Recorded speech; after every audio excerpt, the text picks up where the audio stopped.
billionaire CEO falls in love at first sight with the kind hotel receptionist, a tale of unexpected love, deception, and redemption. A powerful billionaire, Brian Rodriguez, who built his empire with his bare hands, finds himself captivated by a kind-hearted hotel receptionist, Jessica Brown. But in the world of wealth and power, love isn't always simple. Will their love survive secrets, betrayal, and the forces trying to keep them apart? Welcome back to the channel, my beautiful story family. Before we begin, I want to take a moment to appreciate each and every one of you for being part of this growing community. Your support, comments, and engagement mean the world to me.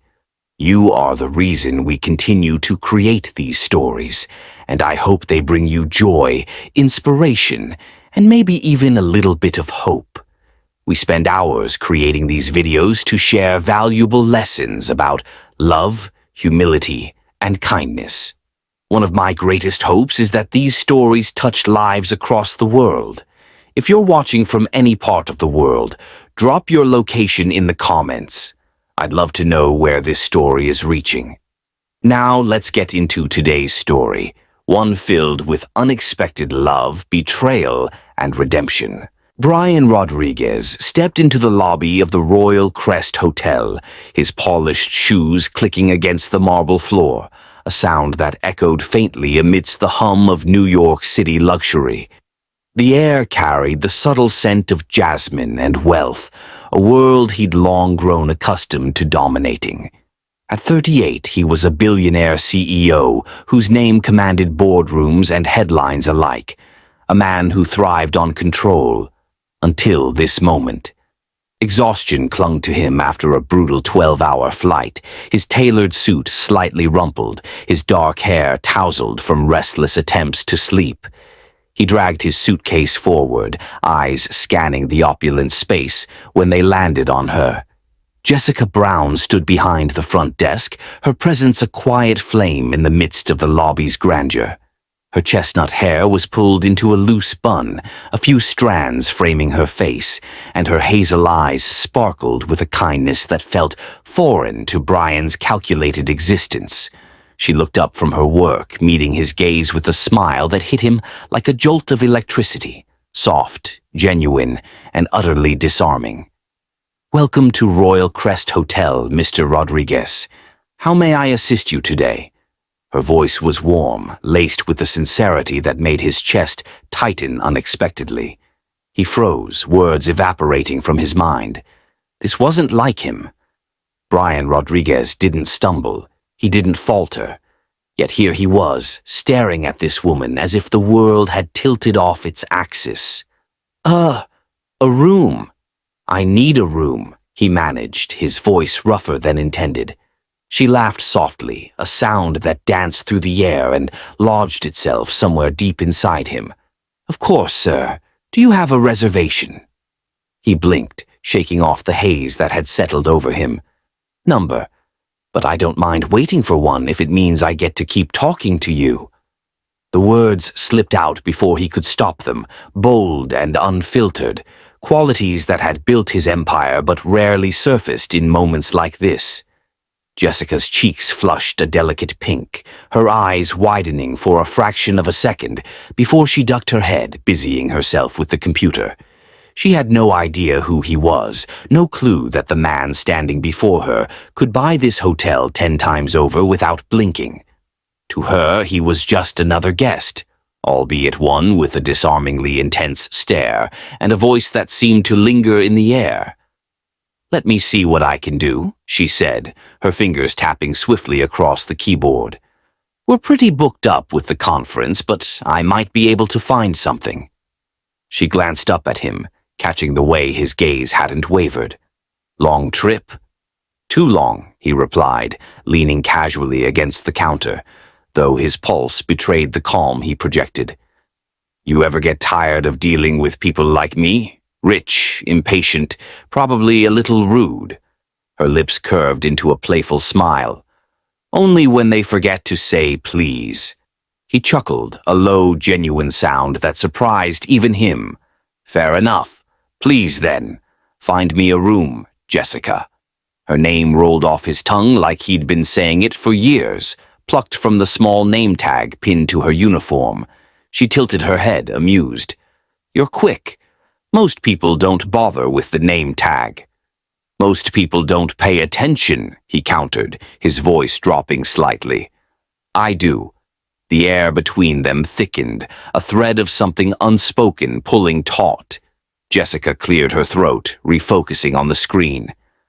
"Good news, Mr. Rodriguez. I've got a suite available on the top floor. It's not usually open this week, but I can make an exception." "Brian," he corrected, his tone firm yet gentle. "Call me Brian." "Okay." "Brian?" She hesitated, as if testing the weight of his name.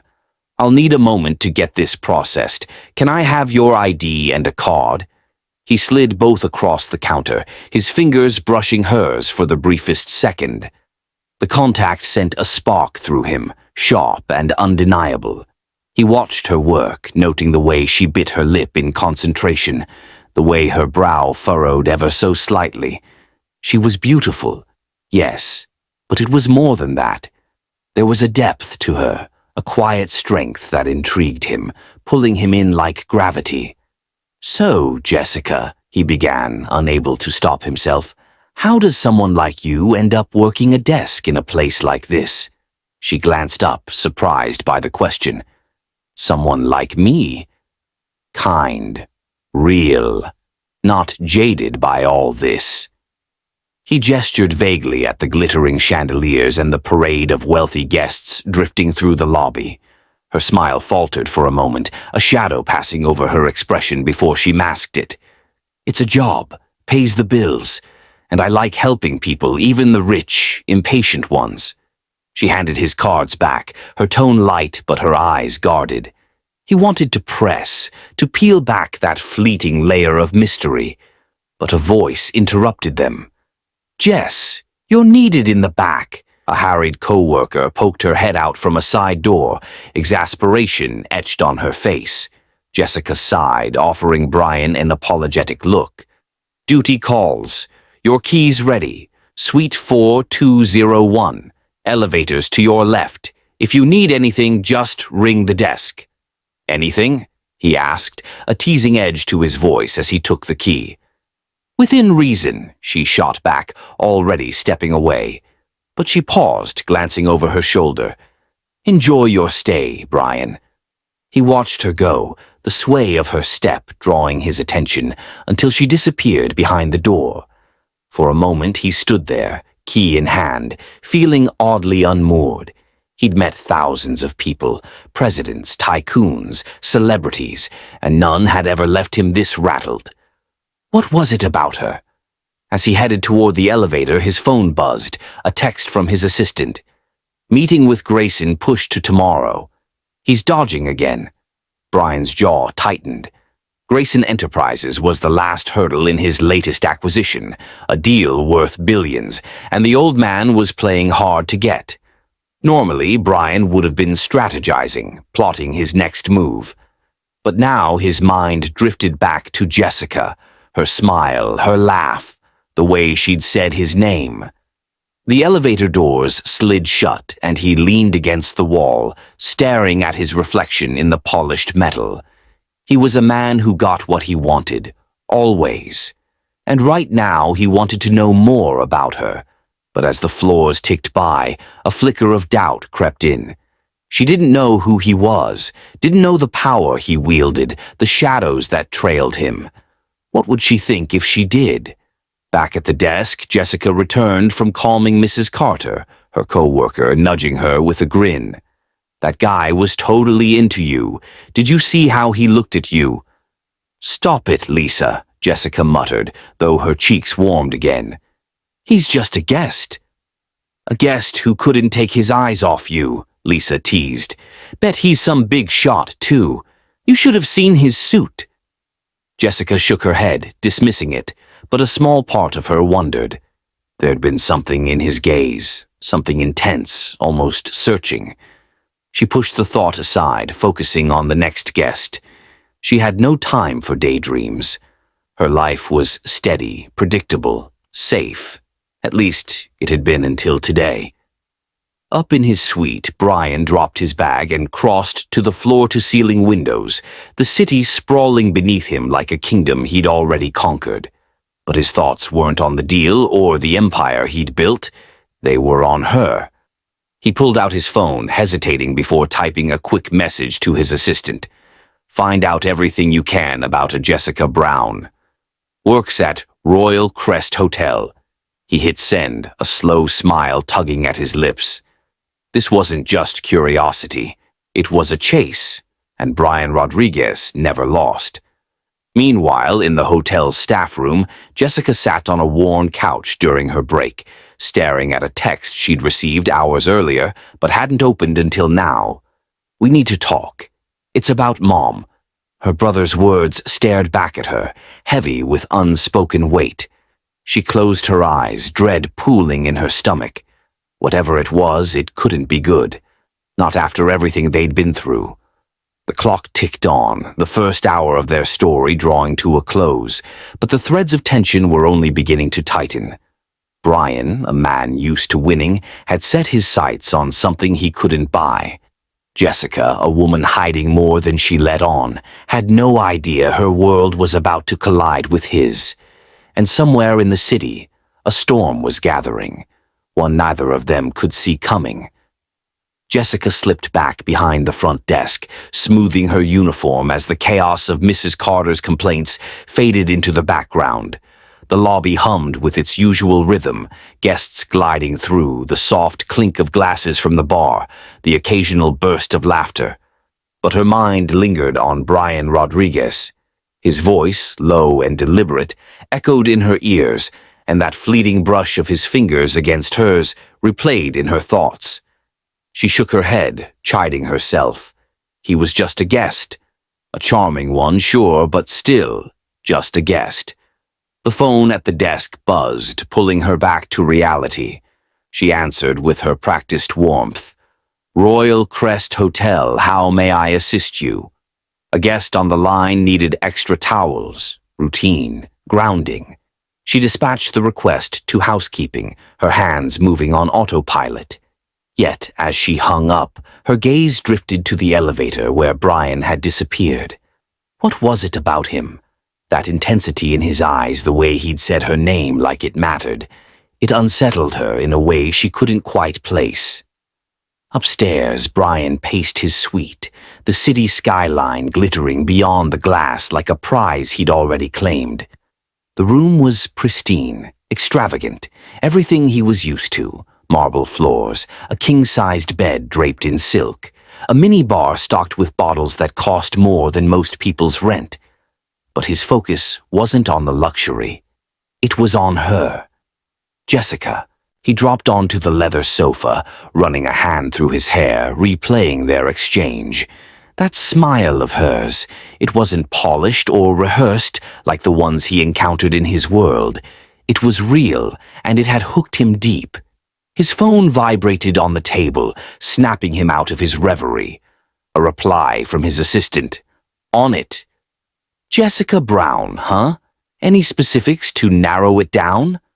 Brian smirked, typing back, Receptionist, Royal Crest. That's all you need. He tossed the phone aside, leaning back with a restless energy. Normally, he'd be dissecting the Grayson deal, plotting how to corner the elusive CEO into submission. But tonight, his mind was elsewhere, tangled in hazel eyes and a laugh that felt like sunlight. He stood, restless, and grabbed his keycard. He wasn't tired, not anymore. The jet lag that had weighed him down was gone, replaced by a buzzing curiosity. He needed to see her again. Not tomorrow, not by chance, now. He straightened his tie, smoothed his jacket, and headed back to the lobby, a man on a mission he couldn't fully explain. Downstairs, Jessica was mid-conversation with a frazzled guest when Brian reappeared. She didn't notice him at first, too focused on calming the woman who'd lost her reservation confirmation. Don't worry, ma'am, we'll sort this out, she said, her tone steady and soothing. Let me pull up the system. It'll just take a moment. The guest huffed but nodded, and Jessica's fingers flew across the keyboard, her calm a stark contrast to the woman's agitation. Brian lingered near a pillar, watching her work. She handled the situation with a grace that fascinated him, patient, unruffled, kind. He'd seen people crumble under less pressure, yet here she was, a quiet force holding the chaos at bay. When the guest finally walked away, placated, Jessica let out a small breath, brushing a strand of hair from her face. That's when she saw him. "Mr. Rodriguez." "Brian," she corrected herself, a flicker of surprise in her eyes. "Is everything okay with the suite?" "Perfect," he said, stepping closer, his hands in his pockets to mask the nervous energy coursing through him. "Just had a few questions." She raised an eyebrow, a hint of amusement tugging at her lips. "Questions? I thought I covered everything." "You did," he admitted, flashing a grin that usually closed deals and melted resistance. "But I'm thorough, too. Humor me." She chuckled, the sound light and unguarded, and it hit him all over again. How much he wanted to hear it, over and over. "All right, what's on your mind?" He leaned against the counter, casual but deliberate, his gaze locked on hers. "The room service menu. How's the steak?" Her eyes sparkled with playful skepticism. "You came all the way down here to ask about the steak?" "Maybe I just wanted an excuse to talk to you," he said, his voice dipping lower, testing the waters. Her cheeks warmed, but she held his gaze, professional yet intrigued. "It's excellent. Cooked to order, paired with a red wine reduction. Anything else?" "Yeah," he pressed, undeterred. "The gym, open 24 hours. "It is," she nodded, leaning slightly forward as if drawn into the game. "Though most guests don't hit the treadmill at midnight." "I'm not most guests," he replied, a spark of challenge in his tone. "No," she agreed, her smile softening. "You're not." The air between them crackled, a quiet tension building with each exchange. Brian felt it, the pull, the thrill of her matching his rhythm without even realizing it.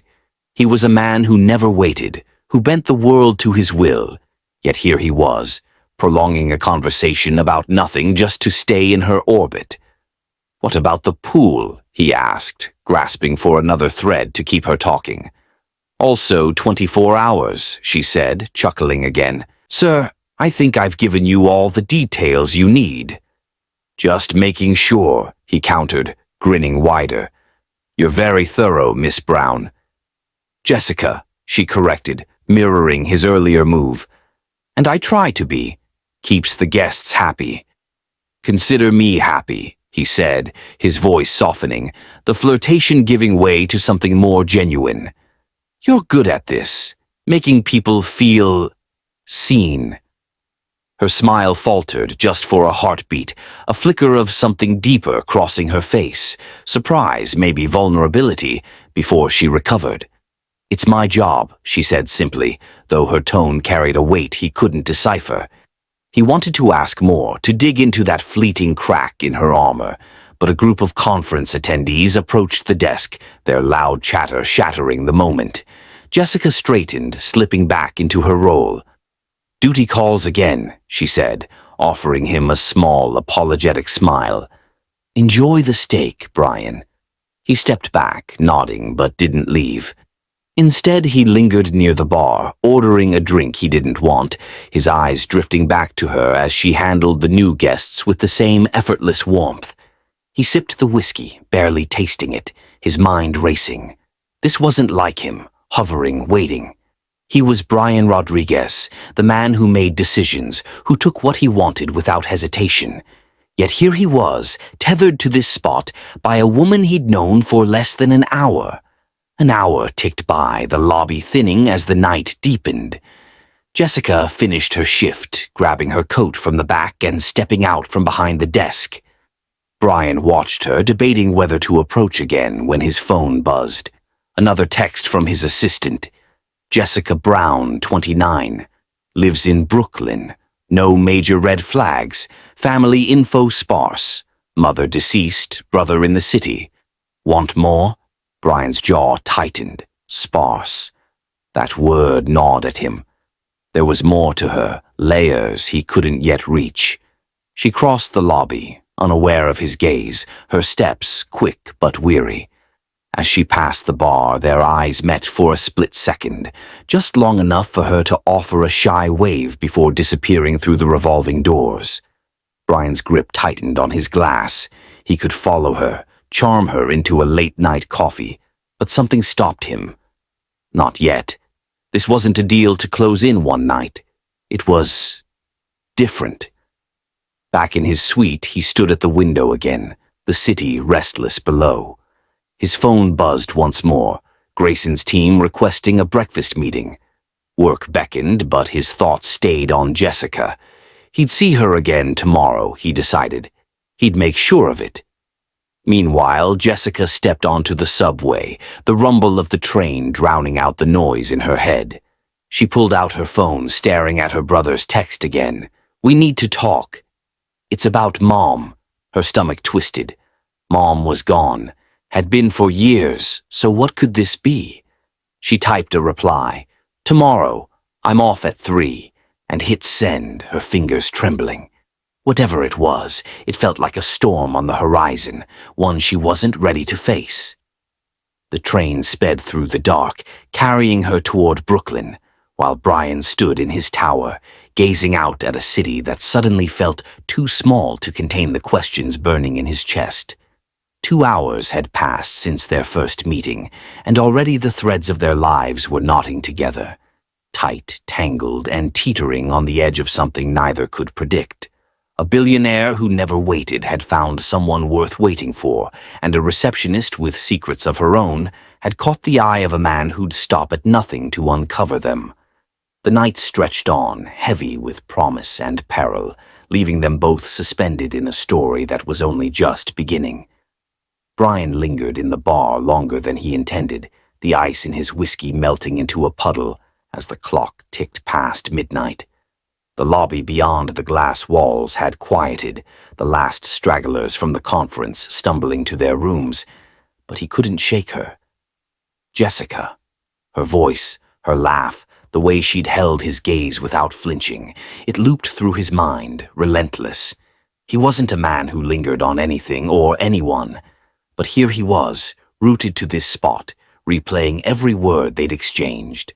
He signaled the bartender for another drink, his thoughts drifting to the text from his assistant. Family info sparse, mother deceased, brother in the city, sparse. That word gnawed at him, a loose thread he couldn't resist tugging. Who was she, really? Beneath that warm smile and steady calm, what was she hiding? He leaned back, swirling the amber liquid in his glass, when the bar door swung open, and there she was. Jessica stepped in, her coat draped over her arm, her expression weary but alert. She hadn't left after all. She crossed to the counter, speaking quietly to the bartender. A request for coffee, he guessed, catching the faint nod of thanks she gave as a steaming mug was slid her way. She settled onto a stool a few seats down from him, oblivious to his presence, her shoulders slumping as she rubbed her temples. "Long night?" Brian asked, his voice cutting through the low hum of the bar. She startled, her head snapping up, then softened when she recognized him.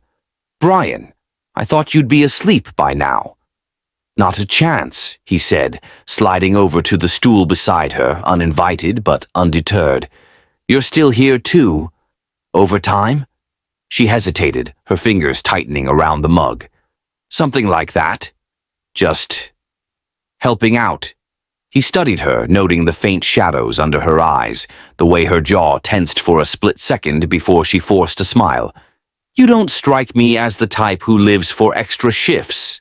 She laughed, a tired sound. "You've known me for what, 6 hours? Already an expert?" "I'm a quick study," he shot back, leaning closer. "And you're avoiding the question." Her gaze flicked to his, sharp and assessing, then softened. "It's not a big deal, just picking up what I can. Life's expensive." There it was again, that crack in her armor, subtle but real. He wanted to press, to ask why she needed the money, what weighed on her so heavily. But the bartender interrupted, sliding a fresh coffee her way. "On the house, Jess. You look like you need it." "Thanks, Mike," she murmured, her gratitude genuine. She glanced at Brian, catching his curious stare. "What? Never seen a girl survive on caffeine before?" "Not one who makes it look this good," he said, his tone teasing but his eyes serious. She rolled her eyes, but a smile tugged at her lips. "You're relentless, aren't you?" "Part of my charm," he replied, grinning. "So, what's the plan? You gonna sit here all night, or do I get to keep you company?" She sipped her coffee, considering him over the rim. "You're a guest. I'm working. Pretty sure there's a line there." "Lines are made to be crossed," he said, his voice dropping, a challenge laced through it. She set the mug down, meeting his gaze head-on. "Not this one. I like my job too much to mess it up." "Fair enough," he conceded, though he didn't move away. "But I'm not letting you off that easy. Tell me something, anything. Favorite color, worst day. Give me a piece of you." Her brows lifted, surprised by the shift, but she humored him. "Blue, and I don't know. Maybe the day I spilled coffee on a guest's laptop. He wasn't happy." Brian laughed, loud and unguarded, drawing a few glances from the sparse crowd. "I'd pay to see that." "Yeah, well, it wasn't funny at the time," she said, but she was smiling now, the tension in her shoulders easing. "Your turn. Worst day?" He paused, the question catching him off guard. "Day I lost a deal I'd spent a year chasing. Felt like the ground dropped out from under me." She tilted her head, studying him. "You don't seem like the type who loses often." "I don't," he said, his grin returning. "Makes it worse when it happens." They fell into an easy rhythm, trading small truths, her love for old jazz records, his secret habit of sketching in meetings. The bar faded around them, the world shrinking to just the two of them, their voices weaving a fragile connection. But beneath it all, Brian felt the pull growing stronger, a need to know her, to protect that quiet strength she carried so effortlessly. An hour slipped by, the coffee cooling in her mug, when a man entered the bar. Tall, broad-shouldered, with a sharp suit and a sharper edge to his movements, he scanned the room before settling his gaze on Brian. Jessica noticed first, her posture shifting subtly, a flicker of unease crossing her face. "You know him?" Brian asked, following her line of sight. "No," she said, her voice low. "But he's been here before. Earlier tonight asking about a guest. Didn't like my answers." Brian's instincts kicked in, honed from years of navigating corporate sharks. The man approached, his stride too deliberate, his smile too tight. "Rodriguez," he said, stopping a few feet away. "Fancy running into you here." "Donovan," Brian replied, his tone cool but his body tensing. Paul Donovan, Grayson's attack dog, a business rival who'd been circling the acquisition like a vulture. "What brings you slumming it at my hotel?" "Just a drink," Donovan said, though his eyes glinted with intent. "Heard you were in town. Thought I'd say hello." Jessica watched the exchange, her fingers tightening on her mug. She didn't know the details, but she knew trouble when she saw it. Donovan's hand slipped into his pocket, pulling out a phone, and she caught the faint click of a camera shutter. Discreet, but not discreet enough. "Excuse me," she said, standing abruptly, her voice cutting through the tension. "Sir, no photography in here. Hotel policy." Donovan's smile faltered, his attention shifting to her. "Just a quick shot. No harm done." "It's not allowed," she insisted, stepping closer, her tone firm but polite. "I'll have to ask you to delete it." Brian watched, impressed and alarmed, as Donovan's expression hardened. "You're kidding, right? Do you know who I am?" I don't care who you are, she said, unflinching. Rules are rules. Delete it or I call security. Donovan sneered, but the threat landed. He swiped at his phone, muttering under his breath, then shot Brian a look. Enjoy your stay, Rodriguez. We'll talk soon. With that, he turned and stalked out, the door swinging shut behind him. Jessica exhaled, her hands trembling slightly as she sat back down. Brian stared at her, a mix of awe and gratitude swelling in his chest. You have no idea what you just did for me, he said softly. She frowned, confused. I just thought you should know. That man wasn't here for good reasons. He wasn't, Brian agreed, his voice steady but his mind racing. Donovan had been fishing, likely for leverage, a photo to twist into a scandal, anything to derail the Grayson deal. Jessica had stopped him cold, without even knowing the stakes. You didn't have to do that. Yeah, I did, she said simply, shrugging. It's my job to look out for people here. He leaned closer, his gaze intense. Not like that. You don't even know me. I know enough, she replied, meeting his eyes. You're not the type who needs trouble sneaking up on you. He smiled, small but real. You're something else, Jessica. She ducked her head, the compliment landing heavier than she expected. Just doing what's right. The moment stretched, charged with unspoken weight, until her phone buzzed on the counter. She glanced at it, her face paling. Brian caught the shift, his curiosity sharpening. Everything okay? Yeah, she lied too quickly. Just family stuff. She stood, gathering her coat. I should go. Shift's over. Let me walk you out, he offered, rising with her. I'm fine, she said, but her voice wavered, betraying her. Really? Good night, Brian. He watched her leave, the revolving doors swallowing her into the night, and felt a pang he couldn't name. Back in his suite, he poured another drink, his mind spinning. Donovan's ambush had been a close call, but Jessica was the real shock. She'd saved him, no questions asked, no agenda. It was rare, that kind of purity, and it stirred something in him he hadn't felt in years. His phone lit up, his assistant again. Jessica Brown update. Overtime logs show she's pulling doubles all week. Hospital records pinged. Mother's alive, critical condition, uninsured. Brother's a wild card, possible debt issues. Dig deeper. Brian's grip tightened on the glass. Not deceased. Critical. The pieces clicked. Her exhaustion, the extra shifts, the guarded looks. She was drowning, and she hadn't let it show. Meanwhile, Jessica sat on the subway, her brother's latest text burning a hole in her pocket. Mom's worse. They're talking surgery. We're out of time. Tears pricked her eyes, but she blinked them back, staring at the blurred lights streaking past. She didn't know Brian Rodriguez was a billionaire, didn't know he was already turning her world upside down. And he didn't know that the woman who'd just saved him was fighting a battle she might not win. Jessica barely slept, the subway ride home a blur of flickering lights, and her brother's text replaying in her mind. Mom's worse.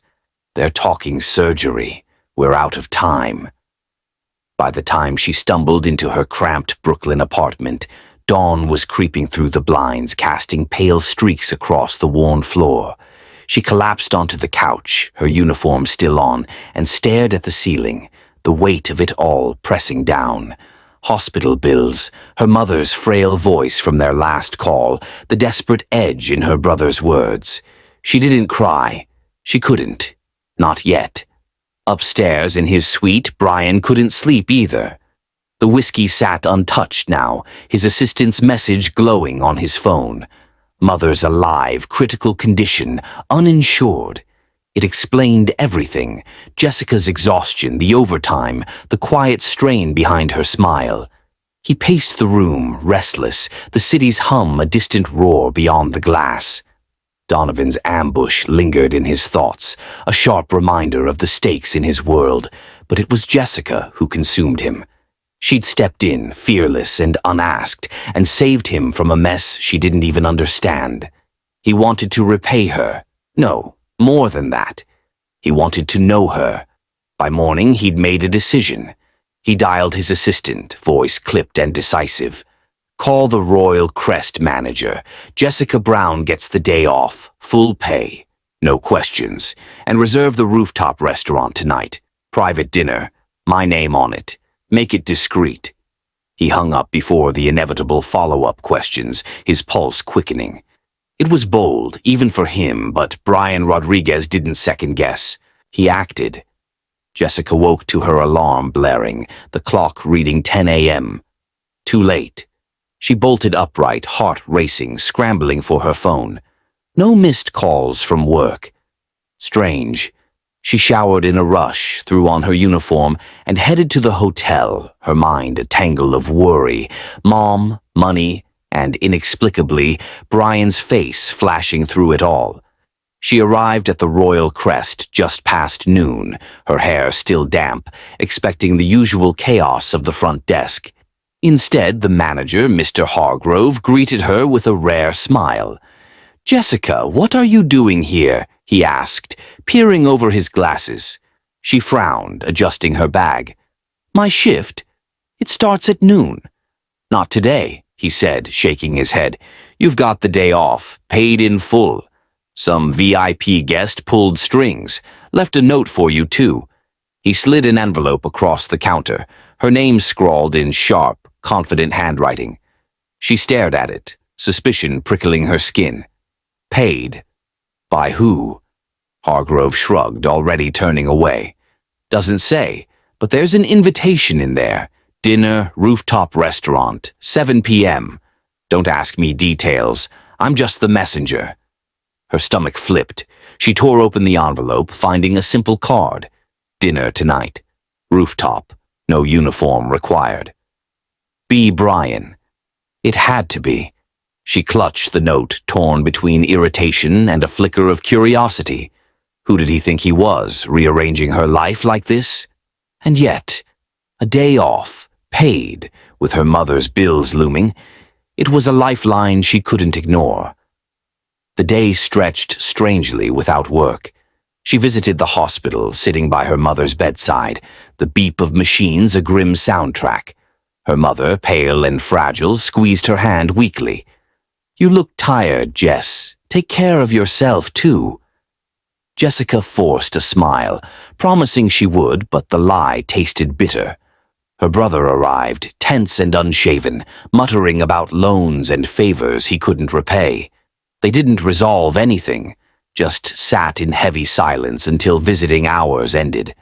By 6:30, Jessica stood in her apartment, staring at her reflection. She'd pulled on a simple black dress, nothing fancy, but it hugged her frame in a way that felt intentional. Her hair fell loose, waves brushing her shoulders, and she debated canceling. This was crazy. She didn't know Brian, not really. But that spark in his eyes, the way he'd looked at her like she was more than a receptionist, it pulled her toward the hotel, despite herself. She arrived at the rooftop restaurant at 7:05, the elevator ride a slow climb that mirrored the knot in her chest. The doors opened to a breathtaking view, New York's skyline glittering under a twilight sky, the air crisp with a hint of autumn. A single table sat near the edge, lit by soft candles, and there he was. Brian stood as she approached, his suit traded for a dark sweater and slacks, casual but sharp, his presence commanding even here. "Jessica," he said, his voice warm, a smile tugging at his lips. "You came." She stopped a few feet away, narrowing her eyes. "You planned this, didn't you?" "Guilty," he admitted, smirking as he pulled out a chair for her. "But only because I wanted to spend time with you outside of a hotel lobby."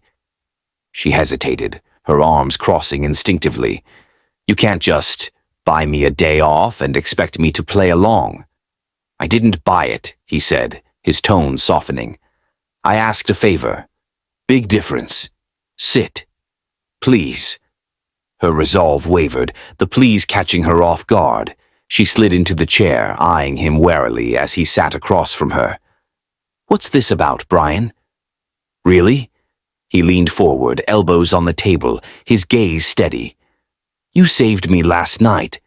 That guy, Donovan, he's trouble and you stopped him without blinking. I don't meet people like you often.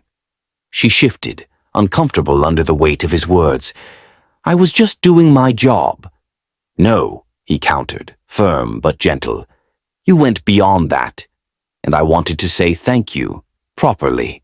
A waiter appeared, pouring wine she hadn't ordered, setting plates of food that smelled divine. Roasted chicken, truffle risotto, things she'd never splurge on. She glanced at Brian, raising a brow. You're really pulling out all the stops, huh? Only the best, he said, grinning. You deserve it. She took a sip of wine, the richness surprising her, and decided to test him. Okay, Mr. VIP, what's your deal? Why all this for me? He paused, twirling his glass, then met her eyes.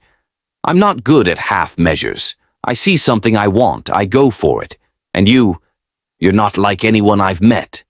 Her pulse quickened, but she kept her tone light. Flattery's nice, but I'm not some prize to win. Didn't say you were, he replied, leaning back. You're a puzzle, one I'm trying to figure out. She laughed, sharp and genuine.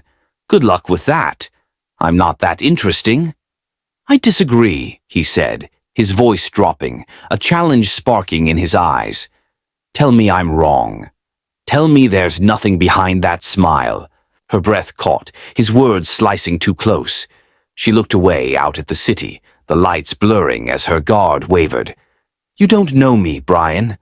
Then let me, he said, softer now, almost pleading. One dinner, no strings. She turned back, searching his face. There was no arrogance there, not tonight. Just a man who, for once, wasn't entirely in control. Fine, she said finally. One dinner. The meal unfolded slowly, their conversation weaving through safe topics, her love for jazz, his unexpected talent for sketching, then dipping into deeper waters. She admitted she'd grown up in Queens, her dad gone early, her mom the rock until sickness took hold. He shared fragments of his own story, ruthless ambition, a childhood of scraping by, a life built from nothing. They laughed, they sparred, and with each passing minute, the rooftop felt less like a stage and more like a sanctuary. An hour in, he reached across the table, his hand brushing hers. You're tougher than you let on, Jessica. She didn't pull away, though her heart thudded. You don't get a choice sometimes. Life just happens. Yeah, he murmured, his thumb grazing her knuckles. But you don't have to face it alone. Her eyes snapped to his, the words landing heavy. What's that supposed to mean? He hesitated, then pulled back, breaking the moment. Just, I'm here, if you need me. She didn't respond, the air thick with what he didn't say, what she couldn't ask. The night stretched on, dessert arriving, chocolate torte, decadent and sweet, and they lingered over it, the city a silent witness. By 9 p.m., the plates were cleared, and Jessica stood, smoothing her dress. This was nice, she admitted, reluctant but honest. Unexpected, but nice. Glad I could surprise you, he said, rising too, his smile warm. Can I walk you down? She nodded, and they rode the elevator in silence, the tension between them softer now, less jagged. At the lobby, she turned to him. Thanks, Brian, for tonight. Anytime, he said, and meant it. She stepped outside, the cool air hitting her face, her mind a whirl of him. His voice, his touch, the way he'd seen her. Back in his suite, Brian stood at the window, watching her disappear into the night, his phone buzzing with a new text. Donovan's digging. Watch your back. The game was still on, but for once it wasn't the deal that mattered. It was her. Jessica stepped out of the elevator into the crisp night air, her black dress swaying slightly as she crossed the hotel's grand entrance. The dinner lingered in her mind. Brian's easy grin, the way his hand had brushed hers, the quiet intensity of his gaze. She pulled her coat tighter, the city's pulse thrumming around her, and hailed a cab. Inside, she leaned her head against the window, replaying the evening. It had been a setup, sure, but one she couldn't resent. Not entirely. There was something about him, something that tugged at her despite her better judgment. Back on the rooftop, Brian lingered by the table, the candles flickering out one by one as the staff cleared away the remnants of their meal. He slipped his hands into his pockets, staring at the skyline, but his thoughts were on her, her sharp wit, the way she'd softened when he least expected it. His phone buzzed again, Donovan's name flashing briefly before he silenced it. The game with Grayson could wait. Tonight, for the first time in years, something else felt more urgent. The next morning, Jessica arrived at the hotel, her shift starting at noon as usual. She'd barely slept, her mother's condition and Brian's unexpected kindness warring for space in her head. She tied her apron behind the desk, forcing herself into work mode when Brian appeared. Earlier than she'd expected, his presence filling the lobby like he owned it, which she supposed he practically could. "Morning, Jessica," he said, leaning against the counter with that same disarming grin. "Miss me?" She rolled her eyes, but a smile tugged at her lips. "You're back already? Don't you have a company to run?" "Perks of being the boss," he replied, his voice smooth. "I make my own schedule. Thought I'd check in. See if you survived my cooking." She laughed, shaking her head. "It was hardly your cooking. And I'm fine, thanks. You don't need to keep tabs on me." "Maybe I want to," he said, his tone shifting softer now. "You're hard to forget." Her breath caught, but she masked it with a playful jab. "I have to say you're more charming when you're not pretending to need room details." He smirked, leaning closer. "And you're even more beautiful outside the reception desk." The compliment landed, warm and unexpected, and she busied herself with a stack of papers to hide the flush creeping up her neck. "Flattery won't get you a discount, Mr. Rodriguez." "Brian," he corrected, his eyes locked on hers. "And I'm not looking for a discount. Just your time." She paused, meeting his gaze, the air between them humming with something electric. "You're persistent. I'll give you that." "Part of my charm," he echoed from their bar conversation, winking. "How about lunch?" "No rooftops, no tricks, just food." "You picked the place?" She hesitated, her mind flashing to her mother, the bills, the weight she carried. But his sincerity, unpolished, real, chipped away at her walls. "Maybe," she said finally, "if I can get a break." "I'll wait," he replied, and the way he said it, steady and sure, made her believe he would.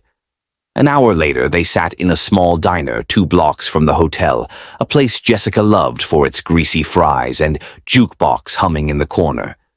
She'd chosen it to test him, see if the billionaire could handle a cracked vinyl booth and a $5 burger. He did, sliding in across from her without a hint of discomfort, his sweater rolled up to his elbows, his laugh easy as she teased him about ketchup on his sleeve. "You're not what I expected," she admitted, dipping a fry in her shake, a habit he raised a brow at but didn't question.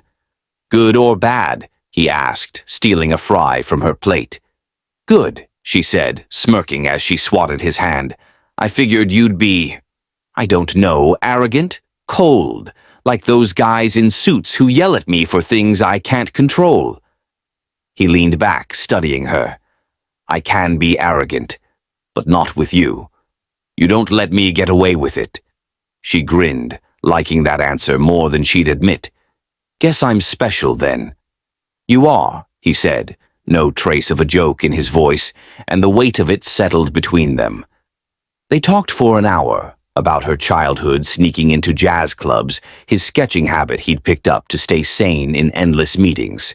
He listened, really listened, his questions digging deeper than small talk, and she found herself opening up about her dad leaving, her mom's strength, even the diner's fries being her comfort food after bad days. He didn't push, didn't pry, just absorbed it all with a quiet intensity that made her feel seen. Back at the hotel, Brian lingered in the lobby as she returned to her shift, watching her slip behind the desk with that same grace he'd noticed the first day. His phone buzzed. Charles, his personal assistant. His voice clipped through the line. "Sir, I've got Donovan's latest move tracked. He's sniffing around Grayson's board, but this thing with the receptionist, it's a risk. She's too ordinary. No connections, no leverage. You sure about this?" Brian's jaw tightened, his eyes on Jessica as she smiled at a guest. "She's not ordinary, Charles, and I don't care what you think. Drop it." Charles sighed, a rare crack in his professionalism. "Your call, boss. Just don't say I didn't warn you." Brian hung up, shoving the phone in his pocket. Ordinary. The word grated on him. Jessica wasn't ordinary. She was fire wrapped in calm, strength he couldn't buy or bully. He didn't care about leverage or connections. He cared about her.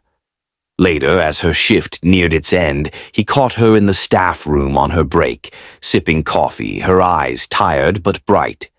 "Hey," he said, leaning in the doorway. "You okay?" She nodded, setting the mug down. "Yeah, long day. You?" "Better now," he said, stepping closer. "You're good at this, handling everything. Makes me wonder what you're not telling me." Her smile faltered, a shadow crossing her face. "Not much to tell. Just life." He didn't buy it, but he didn't push. Instead, he sat across from her, their knees brushing under the table. "You ever get tired of being the strong one?" Her breath hitched, his question slicing too close. "Sometimes," she admitted, her voice barely above a whisper. "But it's not like I can stop." "You don't have to," he said, his hand finding hers, warm and steady. "Not with me." She looked at him, really looked, and for a moment the walls she'd built trembled. "You're trouble, Brian Rodriguez." "Only the best kind," he teased, squeezing her hand. She laughed, soft and unguarded, and the sound hooked him deeper.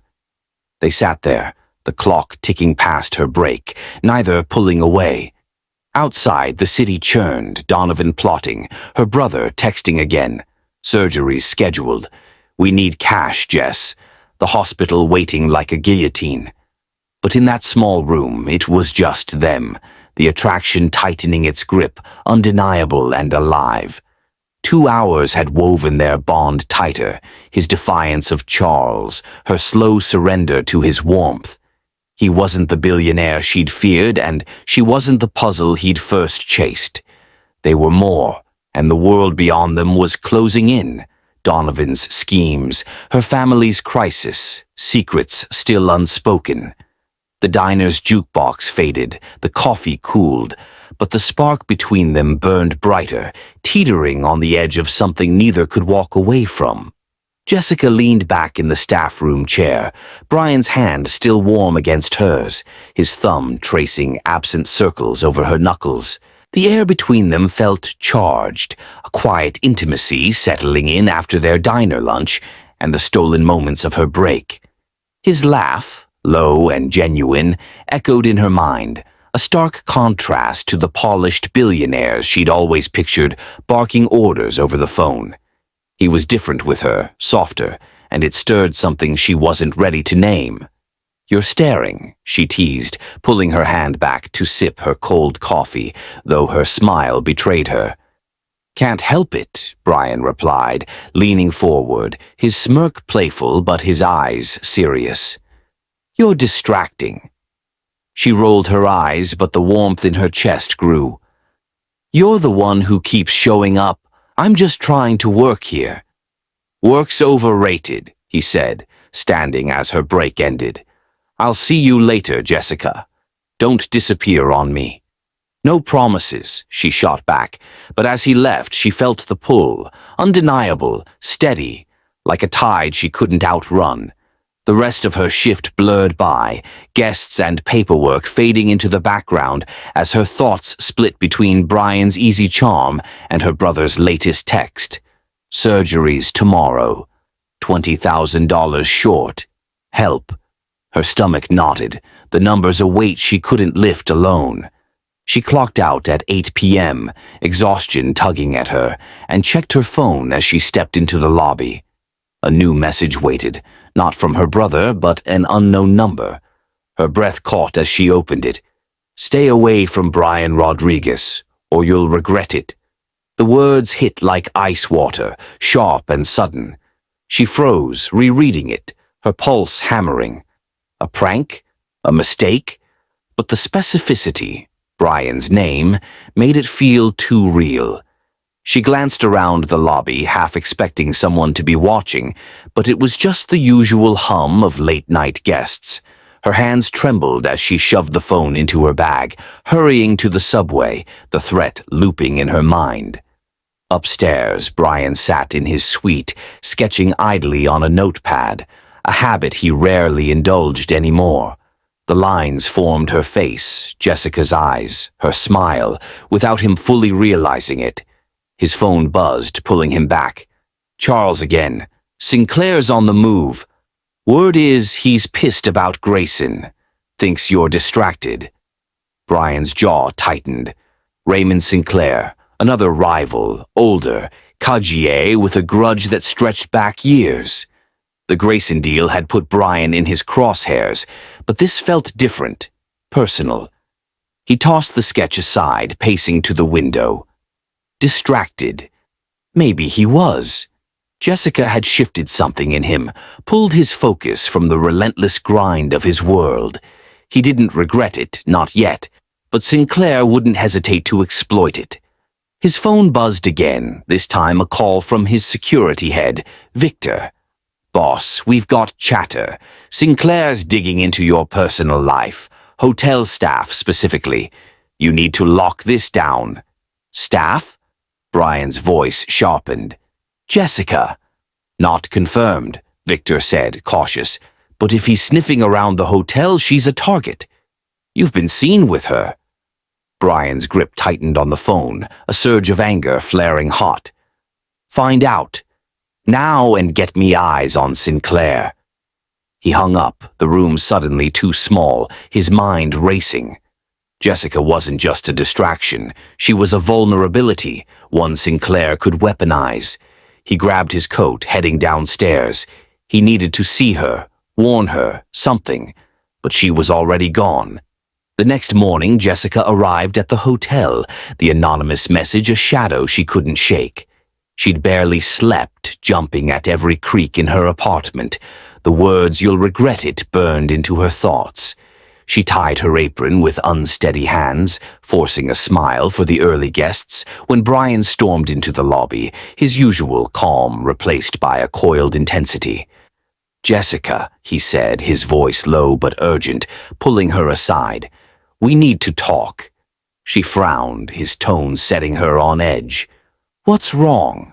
He hesitated, scanning the room before meeting her eyes.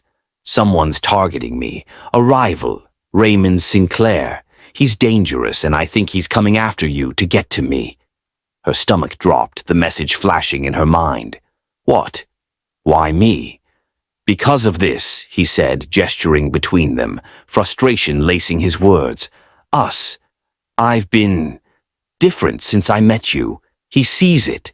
And now—" He stopped, pulling out his phone, showing her a photo Victor had sent. A grainy shot of Sinclair's known fixer leaving the hotel the night before. She paled, her voice trembling. "I got a text last night, anonymous. It said to stay away from you, or I'd regret it." Brian's face darkened, fury igniting in his eyes. "What? Why didn't you tell me?" "I didn't know what it was," she snapped, fear sharpening her tone. "I thought it was a joke. Until now." He stepped closer, his hands balling into fists. No one threatens someone I care about. No one. The words landed heavy, protective, and fierce, but they didn't ease the terror clawing at her. Brian, I don't know how to deal with this. I'm not part of your world. You are now, he said, softer but firm, and I'm not letting anything happen to you. She shook her head, stepping back. You don't get it. I've got enough. My mom's surgery, my brother, everything. I can't handle this too. He reached for her, his touch gentle despite the storm in his eyes. Let me help, please. Sinclair's my problem. I'll fix it. How? She demanded, tears pricking her eyes. What am I supposed to do? Just wait for the next threat? No, he said, his voice steadying. You stay with me. I've got people, security, resources. He won't touch you. She stared at him, torn between the safety he offered and the chaos he brought. I don't want your protection, Brian. I want my life back. His jaw clenched, pain flickering across his face. I didn't mean to drag you into this, but I'm in too deep to walk away now. The lobby buzzed around them, oblivious to the tension, as her phone buzzed again.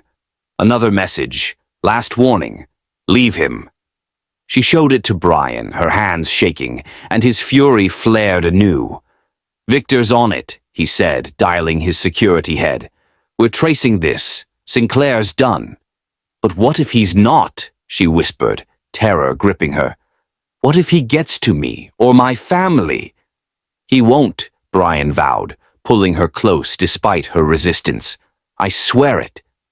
She let him hold her, the fight draining out as fear took root. An hour passed, Brian coordinating with Victor, phone traces, hotel footage, a plan to corner Sinclair, while Jessica sat numbly at the desk, her world tilting. Another message came. You were warned. Attached was a photo, her brother slumped outside a bar, blood on his shirt. She gasped, showing Brian, who cursed under his breath. That's it.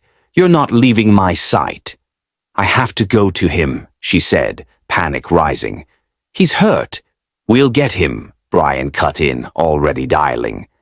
Victor's sending a team. Hospital now. The next hour unfolded in a blur. Brian's people retrieving her brother, beaten but alive, the hospital confirming he'd been jumped, a message carved into the act. Back off, Rodriguez. Jessica sat by his bedside, her brother groggy but stable, while Brian stood guard, his anger a quiet inferno. This ends tonight, he told her, his voice steel. Sinclair's mine. She looked up, tears streaking her face. I'm scared, Brian. I know, he said, kneeling beside her, his hand on hers. But I've got you. Both of you. The sterile scent of antiseptic sharp in her nose, the beeping monitors a relentless pulse in the quiet. His bruised face, swollen, stitched, a silent testament to Sinclair's reach, stared back at her, a mirror of her own fear. Brian hovered near the door, his presence a storm barely contained, his phone pressed to his ear as he barked orders to Victor. Lock it down. I want Sinclair's every move tracked now. His voice was steel, but his eyes, when they met hers, softened with a desperation she couldn't face. The latest threat? You were warned, and the photo of her brother bleeding had shattered something in her. She'd clung to Brian's strength in the chaos, but now, with the hospital lights casting harsh clarity, the weight of it all crashed down. Her mother's surgery loomed hours away. Her brother lay broken, and Sinclair's shadow stretched further than she'd imagined. Brian was the eye of this hurricane, and she was caught in its pull. I'm stepping out, she muttered, brushing past him, her voice trembling. He followed, catching her arm gently in the hall. Jessica, wait, he said, his tone urgent. Where are you going? She pulled free, turning to face him, tears brimming. I need air, I don't know. This... She gestured vaguely at him, the hospital, the invisible threat. It's too much. His face tightened, but he didn't back off. I'm handling it. Sinclair won't touch you again. Again? She snapped, her voice cracking. He already has, Brian. My brother's here because of you. The words hit him like a blow, and he flinched, guilt flickering in his eyes. I didn't want this. You know that. Maybe not, she said, softer now, tears spilling over. But it's happening, and I can't be in your world. It's too much. He stepped closer, desperation clawing at his calm. You don't have to be in my world, just let me be in yours. Please, Jessica, I can fix this. She shook her head, stepping back, the distance between them growing. You can't fix everything, not this. I need to protect what's left of my life, and that means walking away. His jaw clenched, a crack forming in his unshakable facade. Don't do this. I need you. You don't need me, she whispered, her voice breaking. You need control, and I can't give you that. She turned, her footsteps echoing down the sterile corridor as she fled, away from him, from the danger, from the pull that still tugged at her heart. Brian stood frozen, watching her go, his hands balled into fists. For the first time in his life, he'd been rejected, raw, undeniable, and it splintered something deep inside him. He'd built an empire, bent the world to his will, but he couldn't hold on to her. Back in her apartment, Jessica sank onto the couch, the silence deafening after the hospital's chaos. Her phone buzzed, her brother, stable, her mother, prepped for surgery, but no word from Brian. She'd shut him out, and it hurt more than she'd expected. The threats lingered, Sinclair's shadow, a cold grip, but it was Brian's voice, let me be in yours, that haunted her most. She curled into herself, tears soaking the cushion, terrified she'd made the wrong choice, but too scared to turn back. Brian returned to his suite, the city sprawling below, indifferent to the fracture in his chest. He poured a whiskey, the glass trembling in his hand, and downed it in one burn. Charles called, his voice cautious. Sinclair's gone quiet. Too quiet. What's the play, boss? Find him, Brian growled, his voice rough. End this. And the girl, Charles pressed. She's gone, he said, the words cutting deeper than he'd admit. Focus on Sinclair. He hung up, staring at the sketch of Jessica on the table. Her eyes, her smile, now a ghost of what he'd lost. He'd never been rejected, never felt this powerless. The Grayson deal, Sinclair's threats, his empire, it all paled next to her absence. He slammed the glass down, shattering it, the shards a mirror to the break inside him. An hour ticked by, Jessica wrestling with her choice, Brian unraveling in his own way. Her mother's surgery began, a lifeline she clung to, while Brian mobilized his team, Victor tracing Sinclair's fixer, a confrontation brewing. The threats hadn't stopped. A new message hit Jessica's phone. You can't run. She deleted it, trembling, but didn't call Brian. He, meanwhile, stood at his window, the city a battlefield, vowing to crush Sinclair. Not for the deal, but for her, even if she'd never know. Jessica sat alone in her apartment, the silence pressing in as the days stretched on without a sign of Brian. Her mother's surgery had gone well, stable, recovering, but the relief was overshadowed by the void he'd left. She'd pushed him away, convinced it was the only way to shield herself from Sinclair's reach, from the chaos of his world. Her brother, still healing, had moved in temporarily, his presence a quiet comfort, but her thoughts kept drifting to Brian, his desperate plea, the crack in his voice. She'd checked her phone too many times, expecting nothing, finding nothing. He was gone, she told herself. He'd moved on. At the hotel, her shifts felt hollow. The lobby buzzed as always, but without his shadow leaning against the counter, it was just noise. She'd catch herself glancing at the elevator, half hoping, then bury the thought. Sinclair's threats had stopped. No messages, No photos, but the unease lingered, a ghost she couldn't shake.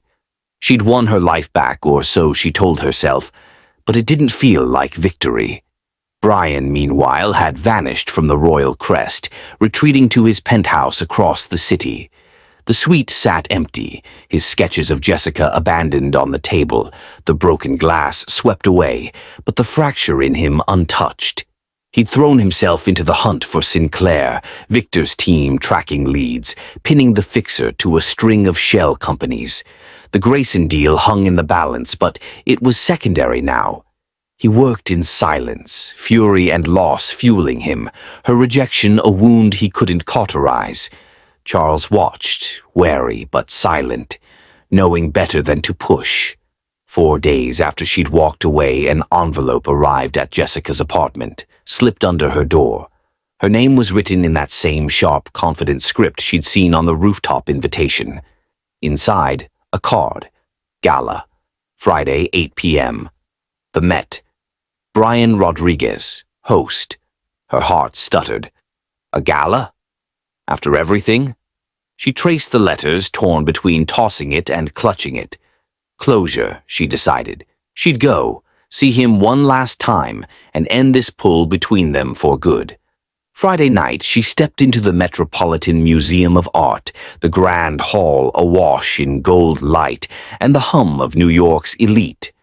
Her dress, deep blue, borrowed from a friend, hugged her frame, simple but striking.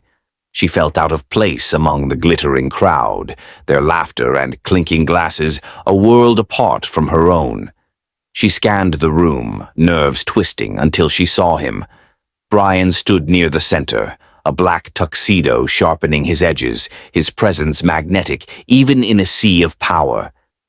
He was speaking to a guest, his smile practiced, but his eyes found hers across the room, locking on with an intensity that stole her breath. The guest faded away as he excused himself, cutting through the crowd toward her. "Jessica," he said, stopping a foot away, his voice low, rough with something unspoken. "You came." She lifted her chin, steadying herself. "I figured it was time to say goodbye properly." His face flickered, pain, maybe hope. But he masked it fast. "Not yet," he said, holding out his hand. "One dance. If you still want to walk away after this, I won't stop you." She stared at his hand, the offer hanging heavy. A trap, her mind warned. His world, his rules.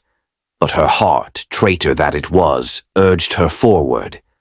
"One dance," she agreed, her voice barely audible, and placed her hand in his. He pulled her close, his grip firm but gentle, guiding her to the floor as a slow waltz swelled from the orchestra.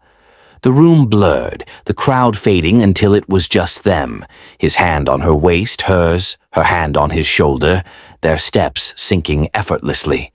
She felt the heat of him, the steady beat of his pulse under her fingers, and hated how right it felt.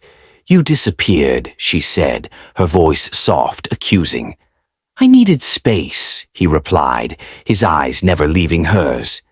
"To fix things. Sinclair's done. Arrested this morning. You're safe now." Her breath caught, relief warring with doubt. "That's it? It's over?" "For you, yeah," he said, his thumb brushing her waist. "I made sure of it." She searched his face, finding no lie. "Why this?" "The gala?" He smiled, small and real. "A second chance. I couldn't let you go without trying one more time." Her throat tightened, tears threatening. "Brian, Don't," he cut in, softer. "Just dance with me. Decide after." They moved together, the music wrapping them in a fragile bubble, her walls crumbling with every step.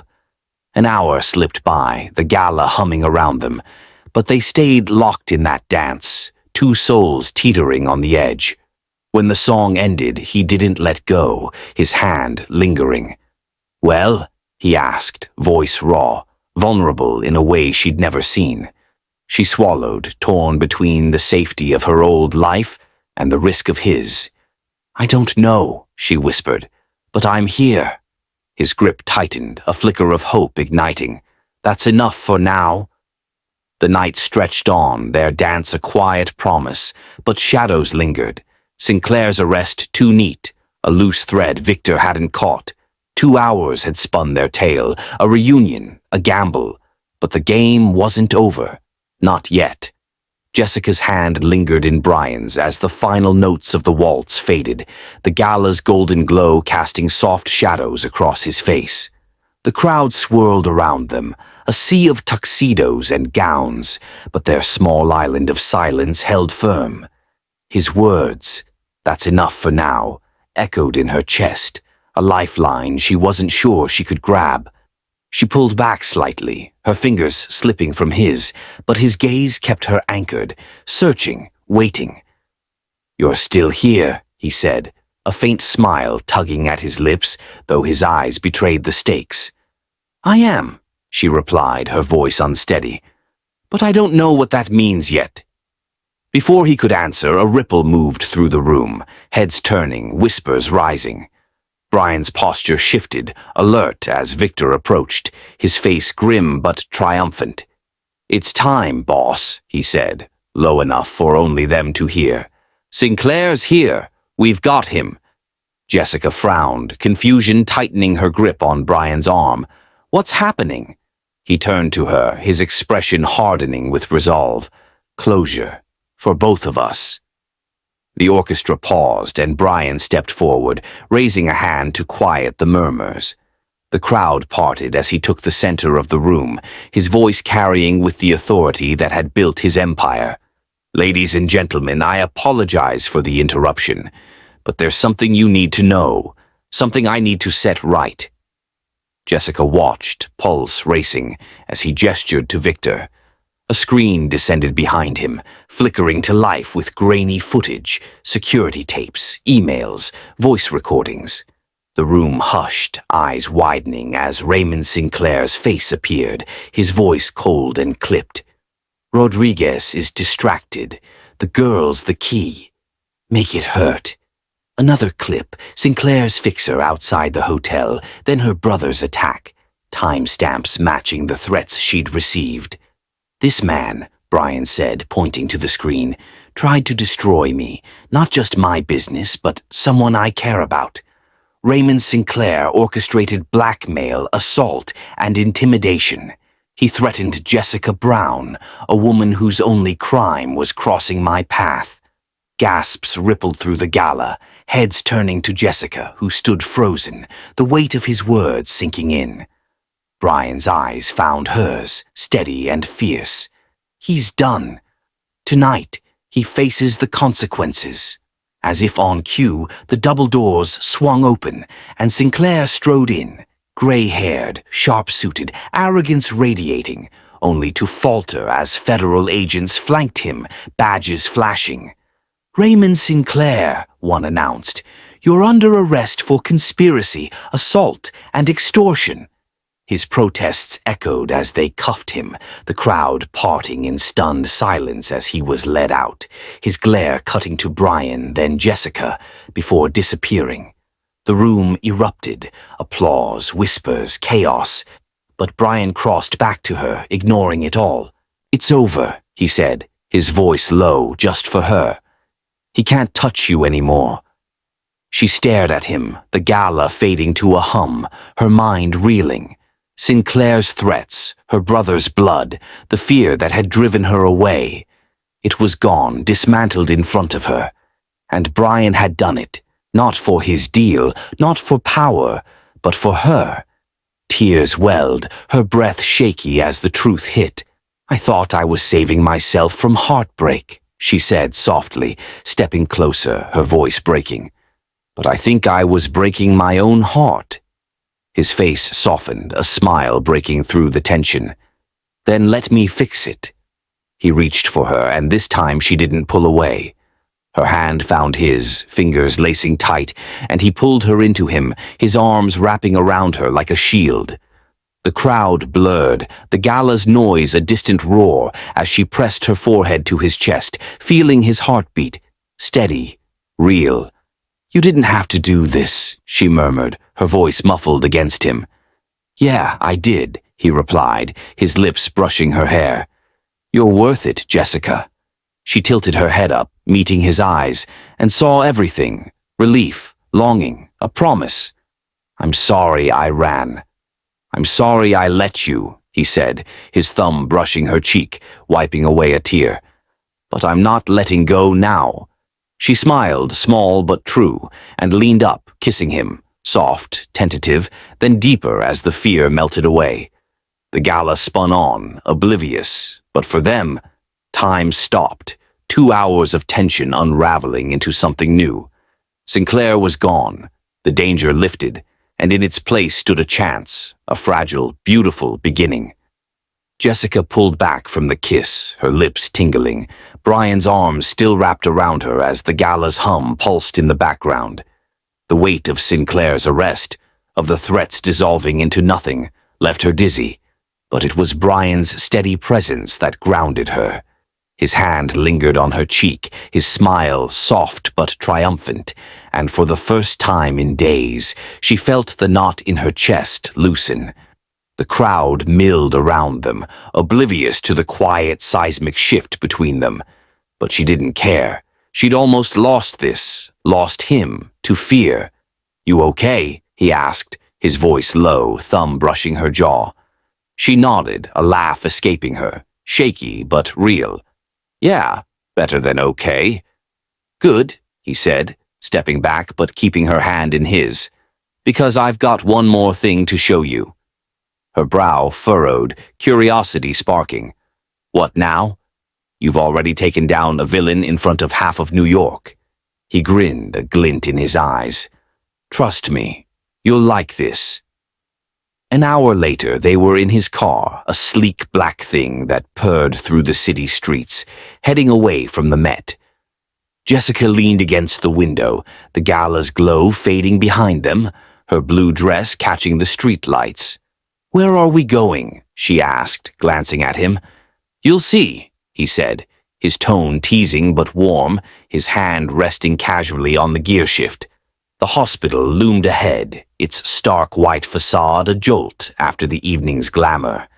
Jessica tensed, confusion tightening her grip on the seat. Brian, why?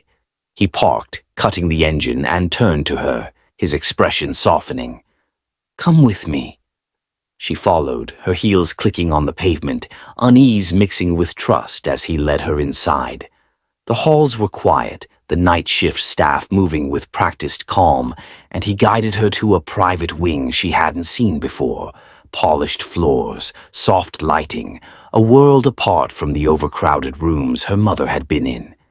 He stopped at a door, nodding for her to enter. Inside, her mother sat propped up in bed, awake, her color better than Jessica had seen in months. A nurse adjusted an IV, and a tray of fresh fruit sat on the table, small signs of care that hadn't been there before. Jessica froze, her breath catching. Mom? She whispered, crossing to her side.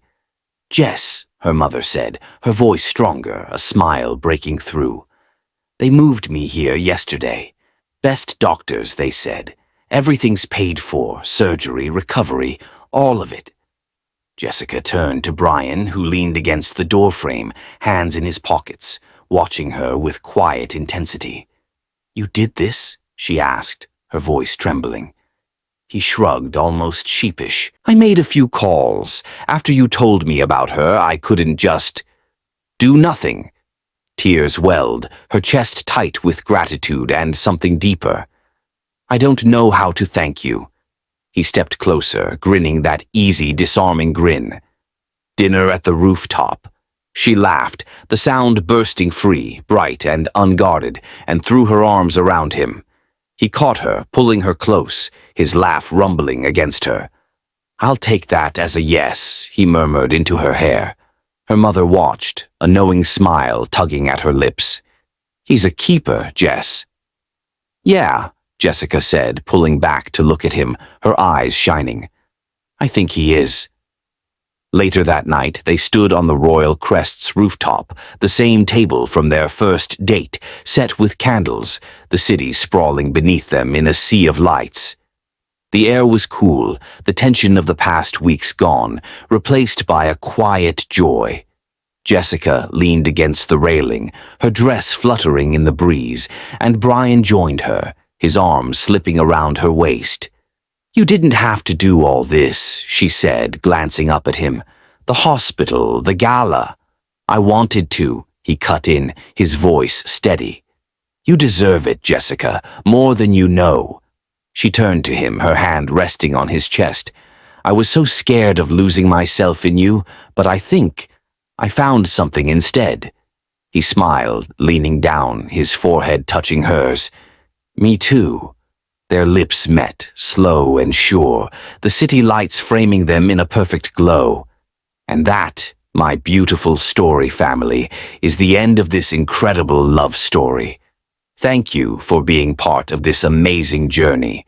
Your support, likes, and comments mean the world to me. I'll see you in the next story. Until then, stay safe, stay kind, and keep believing in love.